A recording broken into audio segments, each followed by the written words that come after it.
Are but we on I'm the screen? I grateful. can't tell. Are we on the screen? Yeah, because look at I'm far off. My hair is all messy looking. And I turn off my self view when I'm shit. coaching because I don't need to I'm stare at glad I myself. asked because I would have been like out over here. And so apparently, Where doesn't oh, want that's funny. Am I even recording? I am recording. Cool. All right. I might to. put Like that a on the bloopers. outtakes. Tony worried about his hair. No, I'm just kidding. There you go. You should actually put that up there. I would laugh if you put that up there. You're like, hey, just having a fun conversation before we started. Like, check out Tony, like making sure his hair looks good. Hello, and welcome to the Secrets of Happily Ever After podcast. I'm your host, Monica Tanner, and I brought back some of our favorite guests. We've had them before, Tony and Elisa DiLorenzo of One Extraordinary Marriage, freshly back from a cruise, but I'm Yes. looking a little tanner than you guys, so I don't know if you guys spent enough time in the sun. Well, it's all the lights in the studio because we are actually probably the darkest we've ever been this early in the year as we're recording this. Absolutely. We did get a lot of sun on the marriage getaway cruise, but there did come a point in time where we're like, we just need to be inside because we are out on the deck, out on the islands, and it just got to a point where it's just sort of like, I think it's time just to sort of sit inside and just chill on the sun. Yes, very good. Well, I watch a lot of tennis this time of year, so I get my color. Yes. But I'm so, so, so excited to have you guys back on the show. We always have the most fantastic conversations. And today I want to talk about our favorite topic, intimacy. Yeah. Always a good one. Always a good one. So, my first question for you guys is what do you guys see? What is the biggest roadblock to intimacy that, when couples come to see you, Elisa, like what do they say? Like, we are struggling with this. I think, right now, what I'm seeing is it generally falls into one of two camps. One is, and I literally just had a coaching call in the last hour, and this is the situation.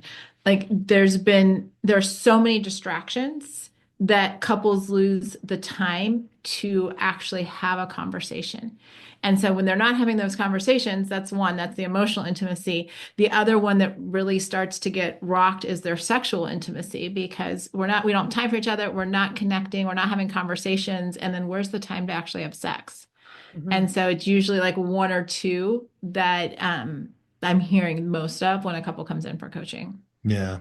And it's interesting Elisa brings those up because as you know, Monica, and for those of you who are listening, it's an honor and a blessing to be here with you. Monica and I and us, we've known each other for many years and get to talk. And Monica knows that we moved to Naples, Florida from San Diego 8 months ago now, I think it is, Mhm. 8, 9 months ago.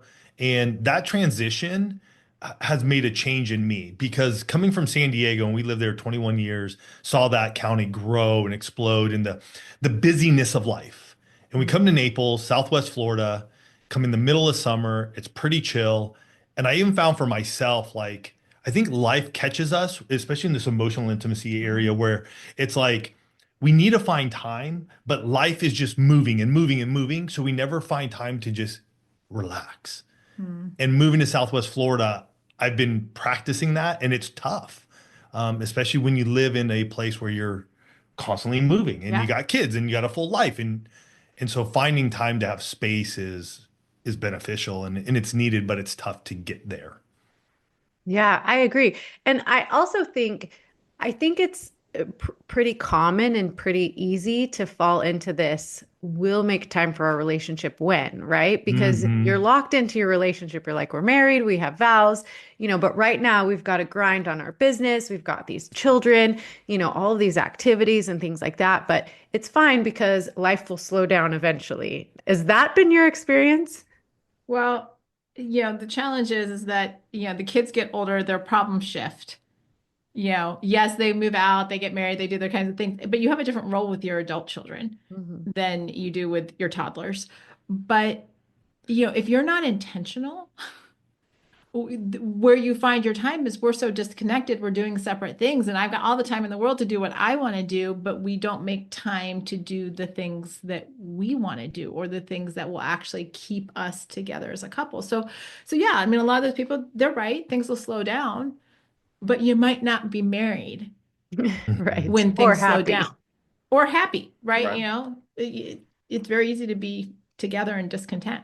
And we see a lot of folks who are empty nesters Hmm. who are that way, right? They get to this place when, and then they get to the place when, and then they're like, what do we do now? Like, Who are you? who are you? Why are we even together? And Elisa and I, we know, and for us, as our children were growing and getting older, it's funny you say that because when we were young marrieds, we had nothing. We scrapped and we scrapped for many a years, lost our home in the Great Recession, had to rebuild. But we got to a point where it was like, no, we're going to start traveling. Hmm. We're going to start doing the things we said when.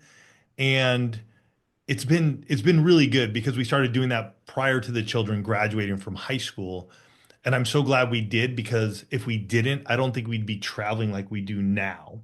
Because I think we would have found some other barrier to stop us from really traveling and seeing places and doing things that we like to do, which is, go see new cities, new towns, Explore. explore.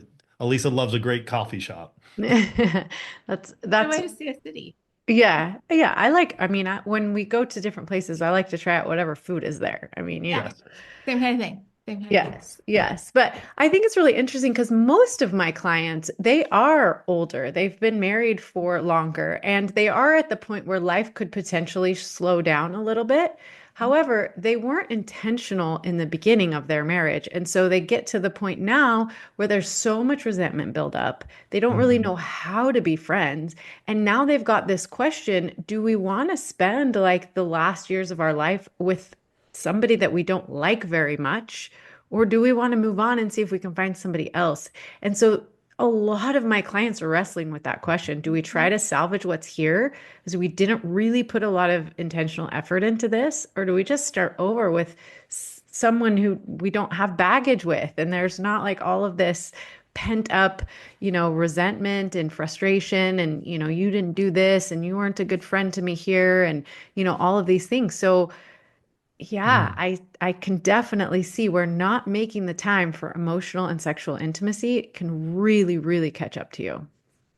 Well, and I was gonna say, I mean, I'm thinking about, folks in that stage of life, and the reality is that if you don't do the work to heal from all of those emotions, the resentment, unforgiveness, bitterness, whatever that might be, whether you do the work married or you do the work before you marry again, you better do the work Mhm. Mhm. because even though that other person might not have, the new person might not have all that baggage, you're still coming with all of your own stuff. Mm, so And if true. you haven't resolved those issues, if I often say to my coaching clients, I'm like, you owe it to yourself and to the relationship to at least give it everything, give it 100% to see what do we look like if we actually both put in 100%.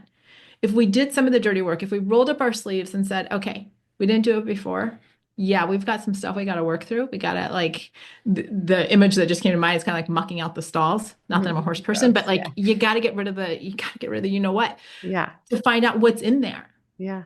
and to see where the treasure is. And if you do that, and so many times what couples find is, oh, it's like the scene in the movie Hook with the kid looking at Robin Williams and who's Peter Pan, and he looks at him, and after all of these, challenges and whatnot, he goes, "Oh, there you are, Peter." And I think that there are a lot of times in our marriage that when we clean this stuff out and we do business with the resentments, we start looking at our spouses again. We're like, oh, there you are. Mm. There's the person that I married. There's the person that I fell in love with. There's the person that I know. But you Yeah. have to do the work. Yeah. Yeah. We were on this marriage getaway cruise, and there are two couples I can think of, similar places. One was married 39 years. They celebrated their 45th anniversary with us on the cruise. Another couple had been married 37 years at the time that they found one extraordinary marriage. Both couples, one, it took them 3 years, one, they're at the 6 year mark, but it found us in those places and times where they were stuck, where Mhm. they were contemplating, do we do this? Do I live this out with you, or do I go somewhere else? Mm. And both of them, both couples did two things. They were intentional. They Mhm. they got back on the horse and they started riding it. So they took action. And so many a times it's easy when we look at our emotional intimacy or sexual intimacy, it's easier to go like, why would I do this with you right now when I could go somewhere else? Mhm. But if we are willing to do the work here, I would suspect more times than not, again, there are times when there are things that are out of control, Mm. trauma from past, whatever may need to be addressed. And yet, I would say more times than not, if we begin to get intentional, find some time and take some action, be it in our emotional intimacy or sexual intimacy, things begin to shift, things begin to change. And we got to see that, Couples. firsthand with these couples. Mhm. So that's really cool. So if somebody's listening to this episode and they're like, that's where we're at, we have no time. We are just caught up in the busyness of life. We feel like roommates. We're just, going about our daily activities. Our communication is super transactional. And sex, I mean, who has time for that, right? Yeah. Where do you suggest they start? Like, what is the first step out of that? Well, if you're my coaching client, I'd encourage you to actually do a time audit on Ooh, how you're spending your time. Because I can promise you that there's probably 30 minutes, and you can actually look this up. You don't even have to do a time audit. You can go to your usage on that Yeah. thing, and it'll tell you how many minutes, hours. hours you're on that every day. And my guess is most of us probably have at least 30 minutes that shows up on that thing, on the social media, Mindless news channels, things scrolling. like that. You have the time. Mhm. Hmm. It's not a matter of having time, it's a matter of choosing time. Yeah. Okay, so I've done my time audit and I'm like, whew, I scrolled Instagram for an hour today. Mhm. What would you suggest? What do I change that hour? So let's say I'm like willing to give it up. I'm like, okay, I'm gonna, be more careful about, I'm gonna be more intentional with this time. What do I do with it? How do I reconnect with my partner now? Well, I'm going to give you a little bit of a break and say you don't have to give up the full hour to start. Yeah. Okay, good. One, Good, it because may, I need It's a to lot. scroll. Like all of a sudden it's like, whoa, that we went from 0 to like 100. like, That's a little fast. I and would you're agree. going to get the twitch, the scrolling twitch. And so like, let's not go from, just completely cut it off. I like, and one of the things that Tony and I have done is think in terms of like, what are those 15-minute increments of connection, especially if you haven't been doing anything for years. 15 minutes is actually going to feel like a long time. It will. I joke to my coaching clients that it's like your ice cream moment, right? Like you can go to an ice cream store. We live in Southwest Florida, so on average, probably about 80 degrees here. You do not have that long to eat an ice cream cone. Oh, You're It's gonna under the melt. gun. It's gonna melt. It's gonna melt. And if it's summer, It's woo, you 90 better with just stay 90 inside. with 90% humidity. So It's gonna melt. So you think in terms of like, what can you do in 15 minutes? Yeah. Well, I mean, one of our favorite card games is Monopoly Deal. You might get in, a hand or two of Monopoly Deal. You might be able to pull out, Can I say something too yeah. real quick with the Monopoly deal? It may not be this deep, like we're going to the our souls and Mhm. opening up everything. What we're talking about right now is how do we get started? yeah, that's a Right. great And start. so just the act of playing a game like Monopoly Deal, Yahtzee, some other card game, some other dice game, something that allows you to bring in the recreational intimacy, Mhm. which is the pillar that's all about having fun and doing activities together. It just starts to open up some conversation, some laughter, maybe a smile.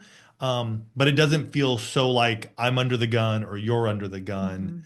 Mhm. Where if we were trying to sit knee to knee and sit down, across from each other on the couches and we're going to have this deep, like, conversation, which we haven't had in years. That's so smart. Like Monopoly Deal or look up a comedy clip or something and Absolutely. just enjoy it and laugh together. Like the wisdom in that, I think, is so smart, is because as humans, we want to feel things. Mhm. And I think Yeah. like bringing out Monopoly Deal, like I just got so excited about that because I'm like, oh, in me, it would bring out the competitiveness, right? Sure. Like I would get so like I would just be like, I have to win this, right? And if I don't That's win, I'm Elisa. gonna be mad. And then, it like there's definitely feeling, and I'm doing that with my partner, right? Like we're Yes. we're like bringing that out in each other, and hopefully you can laugh and be like, oh, there she is. There's that girl I married who does not like to lose, right? Like it just could be fun and restart those emotions that you're feeling like with each other and around each other again. Yep. Well, and you had mentioned earlier that, so many people in this phase of life just kind of feel like roommates, Mhm. right? And if you think about, your relationship with, whether it was college roommates or, I mean, for most of us, that's where it was, or maybe early 20s before we got married. I mean, like, these are your pals. These are the people you're hanging out with. But, if they're there, if they're not there, whatever, take it or leave it. But when you find your person, right, when you get married, there are all of these, emotions, strong emotions, passions, if you will. And so it's figuring out what are the ways to jumpstart those. What are the ways to, again, if we're only talking about the 15 minutes, like we could bring that down to five, like a 5 minute window and go, okay, like, are we going to hug one another? Am I actually going to kiss you? Are we going to sit on the couch and just hold hands together? Not like hours upon hours upon hours of touch that might have you cringing, but instead engaging in those small moments of physical intimacy that just remind you, oh, this is how we touch each other again, Mhm. Mhm. right? To break out of that roommate silo where it's just like, whatever, we're just, like, I'm walking by you in the kitchen, I don't touch you, or, walking down the hallway. Small times over time make a big impact. Mhm. And I think too often we look at social media or other people and think that what we are seeing is they're actually doing that all day, every day. Mhm. And that's an absolute lie. And so even for Elisa and I, we have a lot going on. We don't sit next to each other at work and sit, and be like, hey, what are you doing over there? I mean, I have my own space. She has her own space. And yet we still have to do this in our own lives. And we'll play Monopoly Deal. There will be times when we are feeling disconnected emotionally, like a lot's going on. There's things happening. And she'll do it. She'll be like, hey, let's play some Monopoly Deal. And I'll be like, really? Like, and I think we have this in us at times. It's sort of like, really? Like, I'm thinking about this and I got this on my mind and I got that on my mind. And she's like, no, we're gonna play. Okay. And, one card game in, her competitiveness comes out, my competitiveness comes out. So it's like, all right, we usually play 2 out of 3. Mhm. And and Has so to be a daily winner. yeah, you have to have Has to be a Right? daily. somebody has to win. But it just gets us going again. And it's just like, oh wow, like in that small little touch on her hand or her knee, or after the game, she wins, I win. It's the kiss. It just says, hey, I love you, fun game, thank you for doing it. Mhm. And we may go off and do our things afterwards, get ready for bed, or hey, I got to go run errands, or I got a meeting, or whatever it may be. But it's just that quick connection point where we can at least go, hey, we had some fun today. Mhm. So good. So I want to switch gears, but not really, because I think one of the things that happens when we get older, there a lot of couples, they've done such a good job of avoiding the really tough conversations that they Mhm. get to a point where they're like not talking anymore because it's just too hard to talk about this topic or this topic, or there's been a lot of Mhm. resentment built up, like maybe the kids made choices that you don't agree with and you don't want to bring it up because that's just going to bring up a whole lot of contention. How do we pick up starting to talk about things, maybe even scratching the surface of talking about those things that feel really difficult to talk about?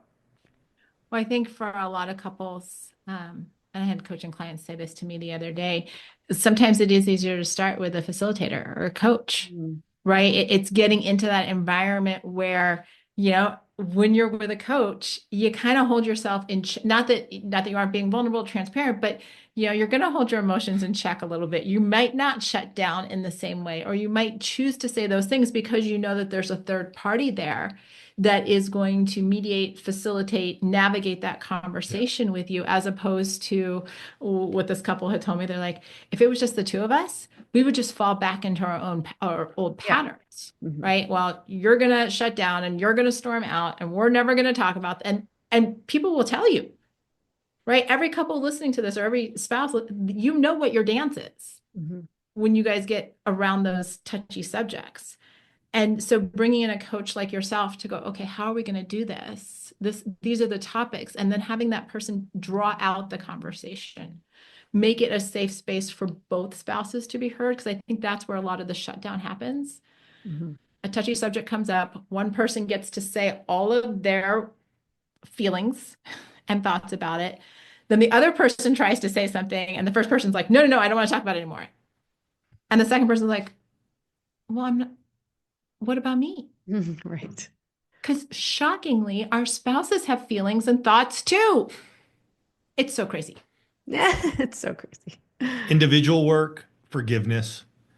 We have to work on forgiveness. I think if you're stuck in a place of resistance, of not willing to have these conversations anymore, things in the past that you're not willing to let go of, you have to. And Elisa and I have been married 28 years. Mhm. So it's not like we're brand new marrieds and, everything is happy-go-lucky every single day right now. And we're just smiling. We've had 28 years of life happen. And I would say over those years, we have individually have had to extend forgiveness to Mhm. one another. And we may say it, we may not. It Mhm. may be something that it's just like I have to work through. I need to release it. I need to not harden my heart and I need to love my wife. Mm. It doesn't mean I have to make this proclamation to her that, oh my gosh, what you did to me 5 years ago, I have now forgiven you. No, it's not that. It's me coming to a place of going like, she's not perfect. I'm not perfect. Mm. And so I need to release this so I can allow her in and I can allow the conversation to begin to happen. And I think Elisa and I have had to do that many a times over our marriage. And again, not saying that we proclaim that to one another. I'm just saying we've had to do that multiple times. Yeah. So I have a client right now, and he's really struggling because they have a large family. They have several children, and there's boys and there's girls in the family, right? And so he feels kind of responsible for, mentoring the boys and helping them, become good humans. And he feels like they are, they've kind of launched out and they're doing great things. And, he's really proud of the way he mentored the boys. But Okay. then the girls really struggle. And so he doesn't like who she's dating and she's not making great choices. And he blames his wife for not doing a very good job kind of mentoring Mm, slash raising the girls. And so like he's having to do some forgiveness, but also like just kind of rewiring like, hey, that was both of us. Like we both Mhm. raised all of our children together. And if we didn't, then that's also on us. Like if I wasn't a big enough presence in the girl's life, that's on Mhm. me, right? Or if I didn't let, mom have enough influence on the boys, that's also on me, right? So right. how do you recommend like if we get to this place where we're really looking at our spouse like they didn't do well. Like yeah, I don't like the way they showed up. I don't like the way they mentored the kids or, these Mm, big grievances that are hard to that's a talk huge, about. yeah. Yeah. Well, before I jump into that answer, can we also just acknowledge the fact that our children have free will? Yes. Yes. And Yeah. you can raise all of your kids, let's just say similarly, because we know birth order does matter in terms of Right. who gets away with what They're just and that children type though, of and they thing. do their own thing at But they times. do their own thing. And so sometimes the choices that they make are not a reflection of us as parents. Right. They That's are a so reflection important. of the maturity and development of our children. Mhm. And we have loved them well, and they still make bonehead decisions. Right. Like I just need to put that out there because sometimes it can be easy to blame the spouse when it's like, well, actually that's our 20 something. Making a choice that we don't agree with is going to be disastrous, but you know what? If he or she has to go through that, it stinks. But we all had a lot of love and whatnot from our parents, and we still made mistakes that Mhm. I can tell you to this day that there are a few in our past that I know my parents weren't thrilled with. And And mine. right. Yeah. So I would say that first and foremost. Yeah. Let's Good. acknowledge Good the point. children. Very good point. Um, and then coming to this place of blaming your spouse or having strong feelings about how your spouse mentored the children, that is definitely something that you both need to work through because the other spouse is going to feel it, Mhm. right? They're going to feel like they don't match up. They're going to feel like they did everything wrong. And the reality is that, you know, the Bible says the two shall become one. So if we have children that are going, this way and that way, that was on us, To Right. representation of the unit, the marriage unit. right? And, one of the things that we talk about to the one family, our audience is, well, what can I do? Hmm. right? If we've got wayward children at this point in time, instead of blaming our spouse for what we think they didn't do right or whatnot, hey, what can I do in this case? I would say to this gentleman, hey, how do you get back involved in your daughter's lives? Mm. Because Yeah. maybe some of these choices that she's making, she actually needs you as her father, not to come in and be heavy-handed, but she needs to know who you are in her life right now Mm. as she's growing up, how you feel in a loving way, not an authoritarian way, about the men that she's dating, right? Where you're just kind of like, honey, this is not the best for you. Mhm. And so there's a real opportunity for tremendous growth in that family dynamic between the husband and the wife and between the parents and the children Hmm. to really kind of write what the next chapters are going to be from a place of like, hey, how do we do this next chapter well? Because Yeah. maybe we don't like the early ones. Okay. Yeah, yeah. And when we know better, we do better, right? Yes. Yes. So I So also true. have a really good friend who shared with me her kids are getting older and she doesn't like the relationship she has with her spouse. And she doesn't like that that's the example that they're setting for their kids, Right. right? And so they have a lot of incentive to change things, Mhm. but they're kind of stuck. Like, we don't like, we're not happy and we don't want our kids to not get married or, shy away from those types of relationships because we didn't do a very good job exemplifying it for them. Mm. Yeah, we have a cool story around that. We have a couple in the one family, and I got to co-officiate both of the girls' wedding, No. um, which was such a blessing. And we got to see them grow up a little bit, and they know. They can tell us, and they've told us they knew when their fam or their parents found the One Extraordinary Marriage show, Mhm. and when they started diving into the six pillars of intimacy, and when their marriage started to change. And so it's really interesting. And they were older; they were They were like teenagers. teenagers at the Mhm. time when this happened. But it's never too late. Your children will Mhm. see if you're willing to make different choices, if you're willing to be intentional and take action with one another.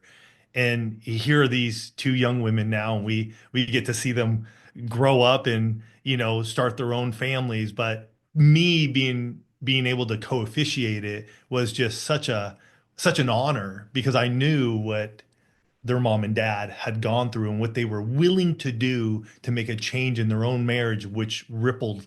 throughout the family.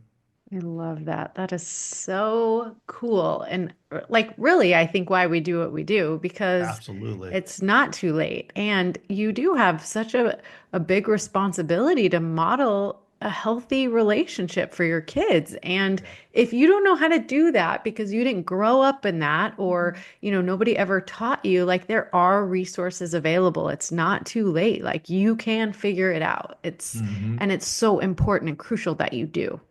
Yep. Well, and I would actually say, if somebody is having that thought now, like I need help.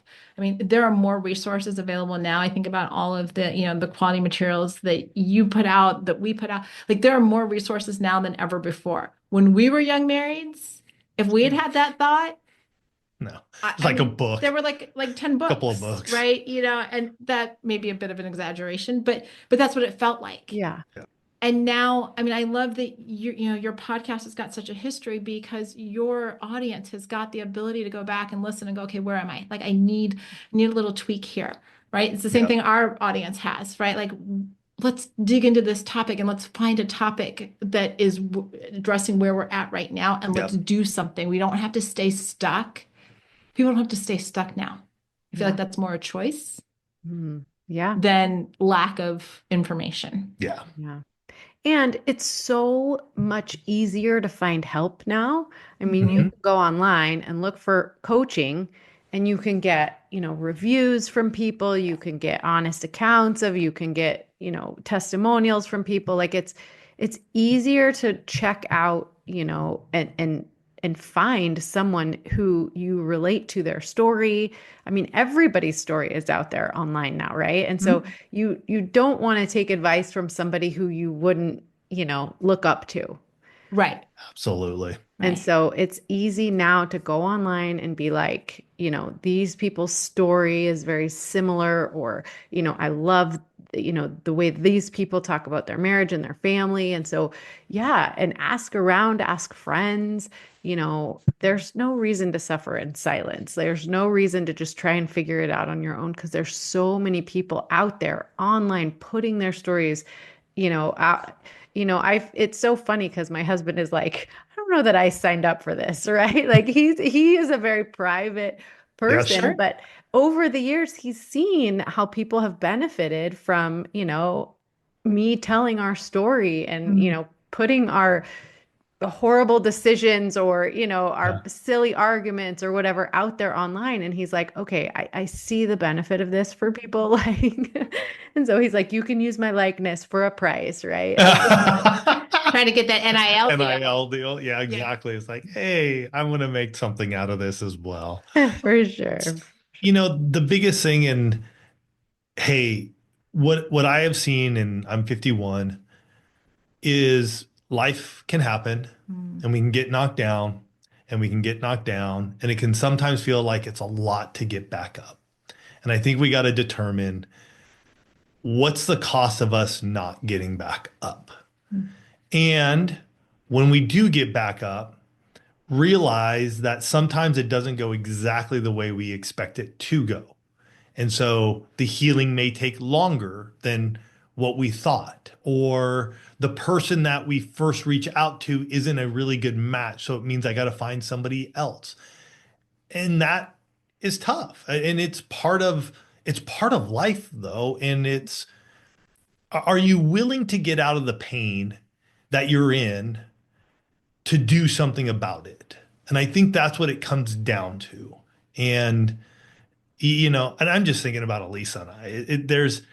There were times when the pain was there that it was like, no, we got to make changes. And then there are times when the pain's there and it's just sort of like, do I need to really make a change now? And so those are different for everybody, no matter where they're at. Again, if you're not willing to be intentional and take action, then where are you going? Mm. What are you doing? And again, we've been there. We've sat around and been like rocks, Mhm. not willing to move, until a storm comes around and it's sort of like, oh, you're going to move right now because there's nothing else. And you could be a heavy rock. And I've through hiked the Pacific Crest Trail and I've seen massive boulders fall down mountains that you don't think should fall down mountains. Um, And we live in Florida, so hurricanes are a real thing. You see all kinds of stuff and going around they here. they move rocks and they move trees like you would never know and think about. But I think that's the big thing. We could talk till kingdom come. Are you willing to hear what all of us are saying and then do something? Like not just listen some more because I can do that too and I have, but are you really willing to make a step out to see a change happen? Not just talk about it, but actually go after it. And that is where things change. Yeah. I want to talk for a second about some resources that you guys have created and are offering. So I know you have this membership for couples called Intimacy Mastery, which sounds awesome. Our best-selling book and our framework is called The Six Pillars of Intimacy. We've talked about a number of these pillars here today. And in Intimacy Mastery, we help you to go, okay, how am I going to be intentional and how I'm going to take action? And so as soon as you join, we have an assessment. Let's assess where are you at? And then we give you an intimacy mastery roadmap so you can start to take action over the next 30, 60, and 90 days. And so through intimacy mastery, we have amazing couples who are in different places and stages of life and in their marriage. But the big thing is that they're all willing and are wanting to have their extraordinary marriage. So you can check that out at intimacymastery.com. Awesome. Well, I just want to throw this in here because I don't trust just anyone to speak and Yeah. teach my audience. I'm very Yes. protective. And so Yes. the content that Tony and Elisa provide through One Extraordinary Marriage is great, great resources for your marriage. So I trust them explicitly with all of you. So if you are in that place where you're like, man, I know that there's something dampening the connection in our marriage. We Mm. need to start somewhere. I would recommend that you start by going to this class, figure out which one of these seven intimacy or connection killers are Mhm. working on you and figure out what to do to get yourself out of it. So, thank you guys so much for your time. I always love chatting with you. I'm sure we could be here all day. Yes, we could. Always, always. But yeah, I think we talked about some really good things. And I think especially if people are listening and they're like been married for a while and there's some tough conversations, or they feel like they're not super connected, or maybe they feel like roommates and they're just not being intentional about making the time to create the connection and the intimacy that they really want. I think we came up with some good first steps, which if Yeah. you don't have Monopoly Deal, we are not getting paid in any way, shape, or form, but that is a good game. Cover your assets is a really good one. But Mhm. get like a little game where you can start a little bit of competition, do a time audit. Okay, wait, maybe I should Yes. go in order. I'm going to do the rundown here. This is what we talked about. Do a time audit, figure out where you can find 15 to 20 minutes to spend together, and then do something fun, whether that's playing a little card game together or finding a little comedy thing or a show that you guys can watch together. But figure out how to spend that time together and really make it a priority to connect. Look into intimacy mastery. And if you're ready for coaching, you can contact either Elisa or myself. We do couples coaching, and we wish you the best of luck because Mhm. marriages should be fun. You should be enjoying yourself. And if you're not, there's plenty of things you can do about that. Absolutely. Any last Thank you words, so you much. guys? Oh, no, that was awesome. Thank you so much. And to all of you, hey, we're here. All of us are here to see you have an extraordinary marriage. So go Mhm. after it and reach out. We're here. We're available. Awesome.